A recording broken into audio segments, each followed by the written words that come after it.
Hello बच्चों। आज फिर से दो क्वेश्चन लेके आया हूँ और ये दोनों ही एनसीईआरटी के क्वेश्चन है। और ये जो क्वेश्चन आप देख रहे हो ये कोऑर्डिनेट ज्योमेट्री के क्वेश्चन है। ठीक है, तो वन बाय वन करके दोनों क्वेश्चन को सॉल्व करते हैं। तो पहला क्वेश्चन और जो इसको जो सॉल्व करेंगे, तो आप देखो इसमें भी अभी अपन जो डिस्कस कर रहे थे वो डिस्टेंस फार्मूला पे बेस्ड क्वेश्चन पे डिस्कस कर रहे थे। ठीक है, तो वही है अभी, मतलब ये भी अभी अपन जो क्वेश्चन दोनों सॉल्व करेंगे अपन डिस्टेंस फॉर्मूला को यूज करके ही सॉल्व करेंगे। ठीक है, तो देखो फर्स्ट क्वेश्चन है कि find the values of y for which the distance between the points. ये दो पॉइंट्स दिए हुए, एक p का पॉइंट दिया हुआ है, एक q का पॉइंट दिया हुआ है, जो कि कितना दिया हुआ है, डिस्टेंस 10 दिया हुआ है।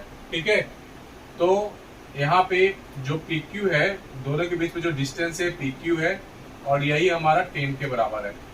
ठीक है, यहाँ क्या लिखोगे, वी हैव से स्टार्ट करोगे यहाँ से, तो दोनों के बीच में डिस्टेंस कितना होगा, पी क्यू होगा।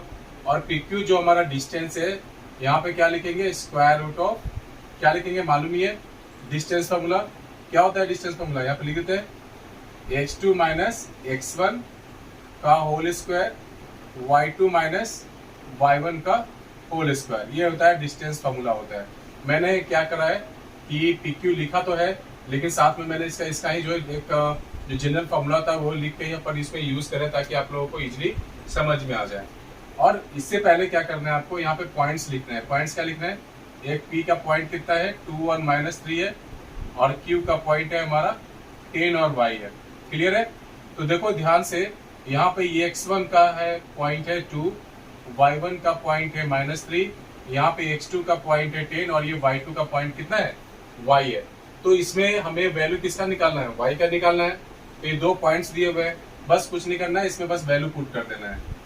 ठीक है, यहाँ पे, और यहाँ पे आप यूज कर सकते हो, यहाँ पे लिख सकते हो यूजिंग डिस्टेंस फॉर्मूला, यहाँ पे लिख दो आप यूजिंग डिस्टेंस फॉर्मूला। ठीक है, आप एग्जाम में बस ध्यान देना है ना, यूजिंग डिस्टेंस फॉर्मूला। ठीक है, या तो यहाँ पे लिख दो आप, या बगल में लिख देना कि यूजिंग डिस्टेंस फॉर्मूला। चलो मैं बगल में लिख देता हूँ ताकि आप लोग कंफ्यूज ना हो। यहाँ बगल में लिखते हैं यूजिंग डिस्टेंस फॉर्मूला।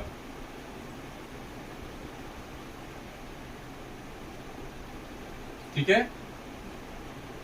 अब कोई कंफ्यूजन नहीं होगा, है ना। पहले क्या करा, पहला आपका जो स्टेप होना चाहिए कि जो पॉइंट्स दिए हुए वो लिखना है, उसके बाद x1 by 1 x2 by 2 आप लिख लो। उसके बाद ये डिस्टेंस निकालना है, तो डिस्टेंस हमारा 10 दिया हुआ है, तो अपन ने लिख लिया यहाँ पे। और उसके बाद क्या लिखा है यहाँ पे, ये डिस्टेंस फॉर्मूला यूज करा यहाँ पे, डिस्टेंस फॉर्मूला, क्योंकि हम बताए थे कि इसमें square root of x2 minus x1 का whole square plus y2 minus y1 का होल स्क्वायर होता है, वो भी स्क्वायर रूट में होता है। ठीक है, अब यहाँ पे pq की वैल्यू दिया हुआ, मतलब डिस्टेंस 10 दिया हुआ है। देखो यहाँ पे इधर क्या है, स्क्वायर रूट है, तो स्क्वायर रूट हमें हटाने के लिए क्या करना पड़ेगा, उसको स्क्वायर, हमें दोनों तरफ स्क्वायर करना पड़ेगा, मतलब स्क्वायरिंग करनी पड़ेगी, है ना। तो लिखेंगे ऑन स्क्वायरिंग बोथ साइड। ठीक है, तो यहाँ पे स्क्वायर करेंगे तो क्या आएगा, ये रूट वाला पार्ट हट जाएगा यहाँ से।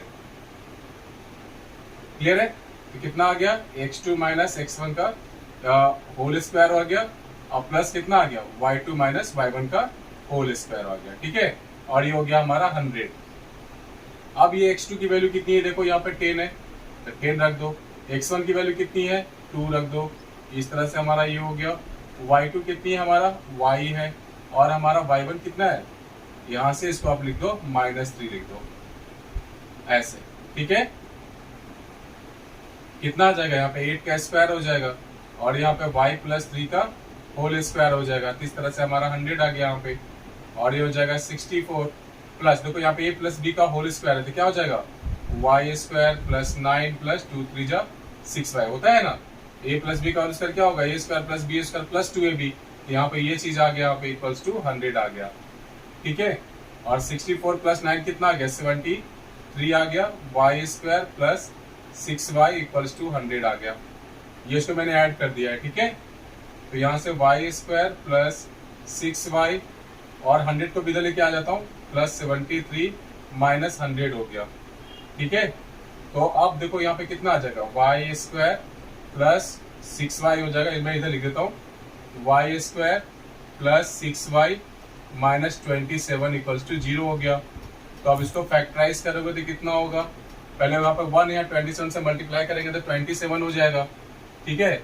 और इसको फैक्टराइज कर दो, 3 9 जा, ठीक है। यहीं से समझ में आ गया कि 9 - 3 करेंगे तो 6 आ जाएगा हमारा। तो 9y - 3y - 27 इक्वल्स टू 0 हो गया। और इस तरह से y कॉमन लिया तो y + 9 - 3 y + 9 इक्वल्स टू 0 हो गया, ठीक है।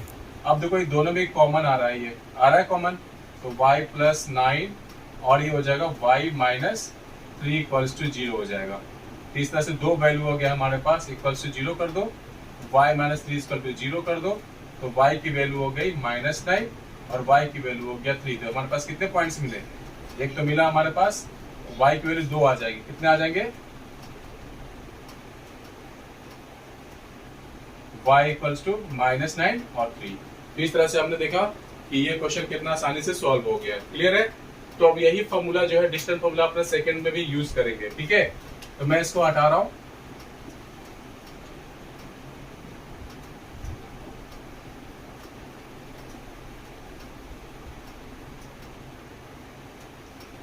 कहीं भी डाउट हो आप लोग पूछ सकते हो, कमेंट बॉक्स में जाके बता सकते हो, ठीक है। चलिए सेकंड क्वेश्चन देखते हैं। फाइंड ए रिलेशन, इसमें रिलेशन फाइंड करनी है बिटवीन एक्स और वाई के बीच में, सच दैट ये पॉइंट दिया हुआ है equi distant from the points 3 6 और -3 4 है, ठीक है। तो आप देखिए यहाँ पे एक्स वाई जो पॉइंट दिया हुआ है इसको हम मान लेते हैं P। इस पॉइंट को हमने क्या माना है, P माना है।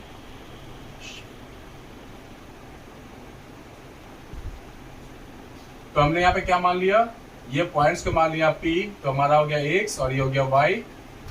और ये पॉइंट से हमारा ये पॉइंट कितना है, देखो यहाँ पे देखो 3 और 6 है, तो 3 6 हो गया। और यहाँ से मैंने मान लिया ये पॉइंट जो है यहाँ से इक्वी डिस्टेंट पे है, ये पॉइंट कितना हो जाएगा, -3 4 हो जाएगा, क्लियर है। इसको मैं पॉइंट मान लेता हूँ, ये इसको मान लेता हूँ मैं B पॉइंट मान लेता हूँ, क्लियर है।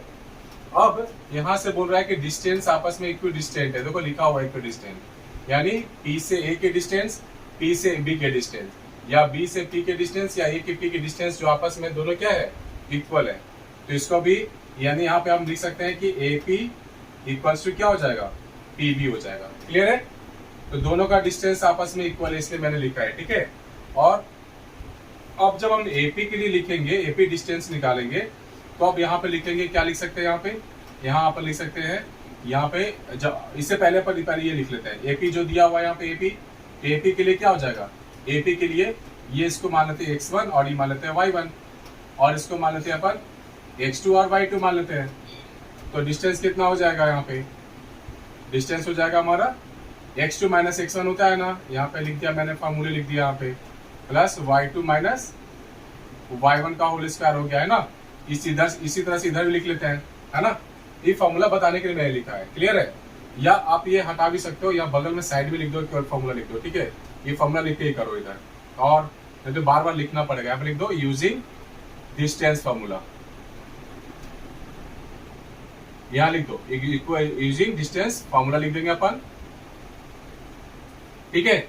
अब AP जो है मैंने बताया था यूजिंग डिस्टेंस फॉर्मूला में क्या हो जाएगा, D equals to square root of x2 - x1 का होल स्क्वायर होता है और y2 - y1 का होल स्क्वायर होता है। देखो x2 कितना है हमारा, यहाँ पे देखो x2 कितना है, x2 हमारा x है, यहाँ पे x लिख दिया। x1 कितना है हमारा, यहाँ देखो 3 है, तो मैंने 3 लिख दिया यहाँ पे, प्लस अब y2 - y1 होगा, तो y2 कितना है हमारा, देखो यहाँ पे y है, और y1 कितना है हमारा, यहाँ पे देखो y1 कितना है, 6 है, तो 6 का स्क्वायर हो गया, क्लियर है। इसी तरह से PB के लिए करेंगे, तो PB के लिए यहाँ पे इसको मान लेते हैं x1 और y1 मान लेते हैं, ठीक है। या इसको भी मान सकते हैं, x1 y1 करके भी मान सकते हैं, कोई दिक्कत नहीं है, ठीक है। AP और ये PB या BP लिख लो, कोई दिक्कत नहीं है ना, BP लिख देता हूं मैं, कोई बात नहीं है। PB भी लिख सकते हैं और BP भी लिख सकते हैं। तो इसमें हमने जब ये लिया था, इसको हटा दिया था, तो इसमें x1 y1 लिया था, अब ये निकाला था, इसके लिए ये x1 और y1 हो जाएगा, ये x2 y2 अपन रख देते हैं, ठीक है। इसमें कितना होगा, x2 कितना है इसमें, अभी भी y है ना, x2 कितना है इसमें, x2 अब इसमें x है, और x1 कितना है हमारा, -3 है, y2 कितना है हमारा, y है, और y1 कितना है, 4 है, ठीक है। अब क्या करेंगे, देखो स्क्वायर रूट है, दोनों तरफ से अपन हटा देंगे इसको।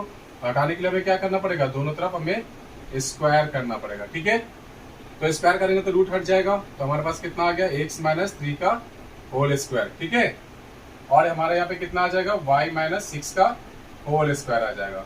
यहाँ कितना आ जाएगा, x प्लस 3, देखो minus minus plus, minus minus plus हो जाएगा कि नहीं हो जाएगा, 3 का होल स्क्वायर, और यहाँ आ जाएगा y माइनस 4 का होल स्क्वायर। अब यहाँ पे a माइनस b का होल स्क्वायर कर देंगे, यहाँ पे तो क्या आएगा, x square plus 9 minus 6x, यहाँ कर देंगे तो y square plus 36 minus 12y हो जाएगा। वही आइडेंटिटी लगाया मैंने यहाँ पे। ठीक है, यहाँ पे कितना हो जाएगा, यहाँ पे x square plus 9 plus 6x हो जाएगा। यहाँ लगाया तो क्या होगा, y square plus 16 minus 8y हो जाएगा।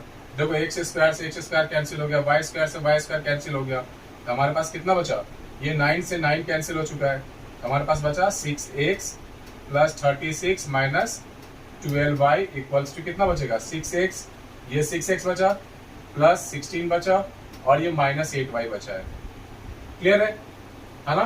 तो ये 6x को मैं इधर लेके आ जाता हूँ, तो माइनस 6x, यहाँ अभी भी कितना हो जाएगा, माइनस 6x हो जाएगा, और यहाँ पे प्लस 36 है, माइनस 16 हो जाएगा, माइनस 12y और प्लस 8y हो जाएगा। क्लियर है, 0 आ जाएगा क्योंकि सारा चीज मैं इधर लेके आ गया हूँ। ठीक है, अब इस टर्म को पूरा लिखते हैं, यहाँ पे लिख देता हूँ, तो कितना होगा, माइनस 12x और हो जाएगा प्लस 20 और हो जाएगा माइनस 4y इक्वल्स टू 0। ठीक है, अब देखो इस सम में क्या है, 4 से डिवाइड कर सकते हैं, तो 4 3 जाए, यहाँ पे 4 5 जा, और ये 4 1 जा, कितना हो गया, और ये माइनस को देखो माइनस यहाँ पे आया हुआ है, तो माइनस 1 से दोनों तरफ मल्टीप्लाई कर दो तो क्या आ जाएगा, 3x, ये माइनस माइनस प्लस y हो जाएगा, और ये माइनस प्लस क्या हो जाएगा, माइनस 5 हो जाएगा। ठीक है, इस तरह से हमारे पास ये इक्वेशन बन गया। तो इस तरह से हमने दोनों क्वेश्चन को सॉल्व कर दिया है। ठीक है, तो अगर आप ये अच्छा लगा तो आप इसको लाइक शेयर और सब्सक्राइब भी करें। मैं इसके अलावा और भी क्वेश्चन इंपॉर्टेंट लेके आऊंगा, और पूरा कोऑर्डिनेट ज्योमेट्री पहले मैं फिनिश करूंगा, इसमें सारे इंपॉर्टेंट क्वेश्चन ही सॉल्व करेंगे। ठीक है, और ये खासकर मैं क्लास 10th के लिए बना रहा हूँ, ये सीबीएसई के लिए भी हो सकता है, स्टेट बोर्ड के लिए भी हो सकता है, और आईसीएसई बोर्ड के लिए भी हो सकता है।